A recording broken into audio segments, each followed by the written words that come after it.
The Art of War by Sun Tzu. We all have our battles to fight, and regardless of whether these are large, small, professional, or personal, we want to win. The good news is that the ancient Chinese manuscript, The Art of War, still retains much of its relevance today. Although it was originally intended to be a guide for military expeditions, it can be applied to a variety of contexts in modern society, including corporate environments or even your own home. So get ready to discover how to artfully fight and win your battles. Preparing for war. The art of war is quintessential to the state and often a matter of life and death.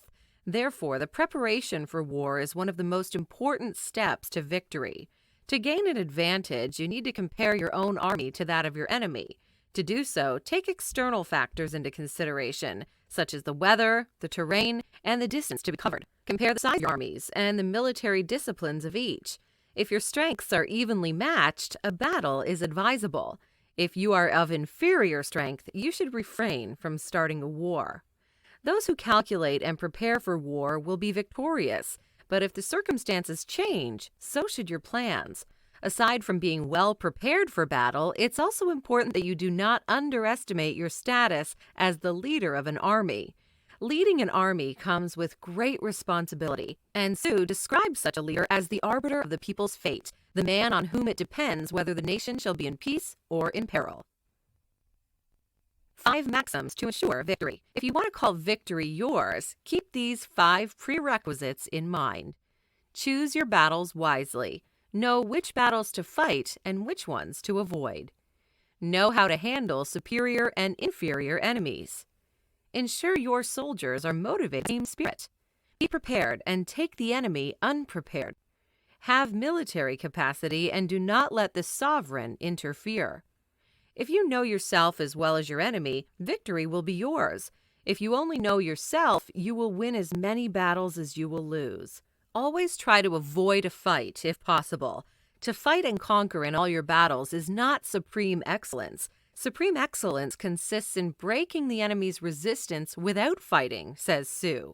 Some of the greatest victories of modern times were achieved with little bloodshed, such as Helmut von Moltke's greatest triumph, the capitulation of the French army in the Battle of Sedan in 1870. Managing your resources. When waging war, be mindful of your resources, both your provisions and your soldiers. Tzu says war is expensive, describing a daily expenditure of 1,000 ounces of silver and 700,000 affected families, so only engage in battle when you are sure of victory. Bring supplies from home, but also forage on the enemy's land. Seek to capture your enemy's land or army intact rather than destroying it. The size of your army does not make a difference in terms of how to manage it. If you're in command of a large army, simply divide it up into smaller armies. Use signs and signals to communicate with your men. Treat your troops as if they were your own children. This will mean they will follow you without question. Don't, however, be overindulgent, as your soldiers need to respect your authority. Observe your troops as well as your enemies. No matter how weak your enemy's troops are, you cannot win if your own men are in no condition to fight. On the other hand, if your men are in good form, the energy developed by good fighting men is as the momentum of a round stone rolled down a mountain thousands of feet in height, said Tzu. The stronger your army, the stronger the attack. Attacking and defending. Always fight an enemy on your own terms. Remember, know your enemy and know yourself. Seek to impose an advantage by knowing your enemy's weaknesses and attacking suddenly and where it is least expected.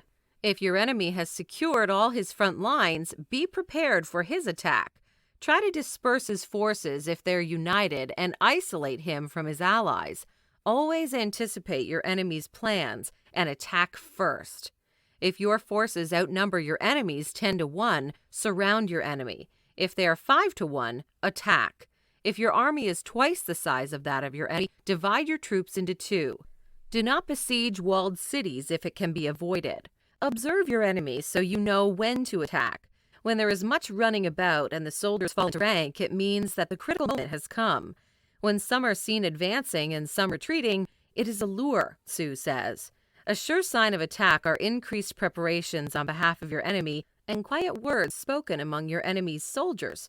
On the contrary, when it seems that your enemy is preparing to attack, this is a sign that he will retreat. You can often tell the state of your enemy's soldiers from their behaviors. If they cannot keep on their feet and stand only with the help of their spears, this means they are hungry. If soldiers who are sent to get water start by drinking it first, it means your enemy's army is thirsty.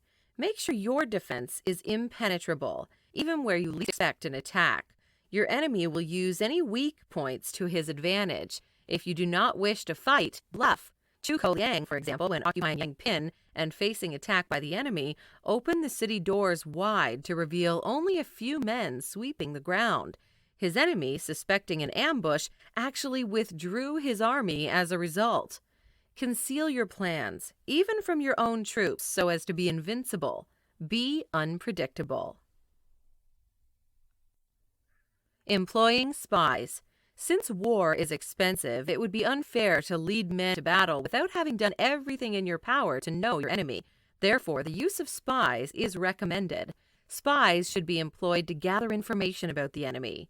Tzu identifies 5 classes of spies.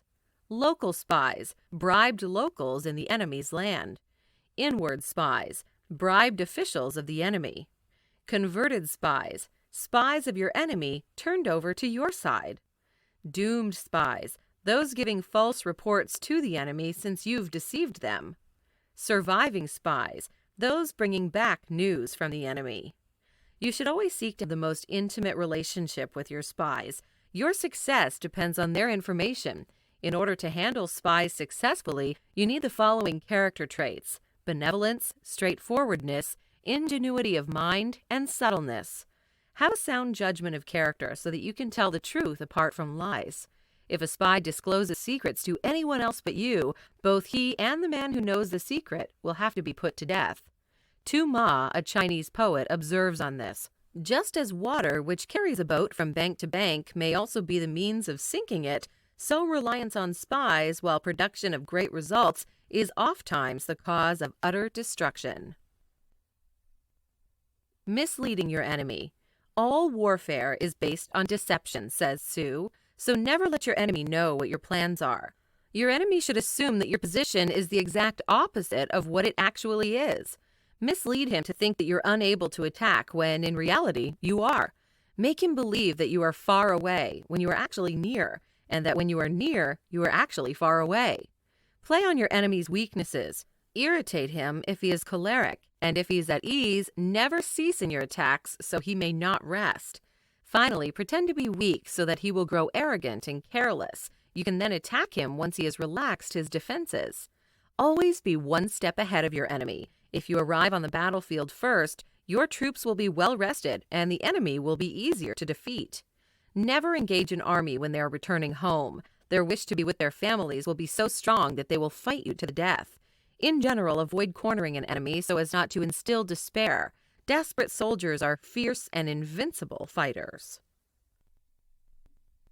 Observing your surroundings. For successful warfare, you do not only need to know yourself and your enemy, it's also important to know the terrain you're fighting on. Always be alert. When making camp, ensure you have an adequate supply of water for your soldiers and grass for your animals, and that you have a command of the surrounding area. Never attack an enemy who is on higher ground than you. Always try to get into a position where you can safely observe your enemy and have the advantage in a fight. If you are traversing through dangerous territory such as quagmires or thickets, always pass through those quickly. Observe the wildlife. If the animals seem disturbed, a flock of birds suddenly flies up, for example, this means your enemy has planned an ambush. You can tell the position of your enemy from his behavior. If he's close at hand but quiet, his army is most likely situated in a strong position. If he tries to provoke a fight, this probably means that you are in the stronger position and he wants you to lose out on your advantage. If you can easily access his camp, this is most likely a trap. 9 varieties of ground. There are 9 different kinds of terrain where you can meet the enemy. Here are the do's and don'ts for each. Dispersive ground. Fighting in your own territory, your soldiers are near home and likely to disperse in all directions of the wind.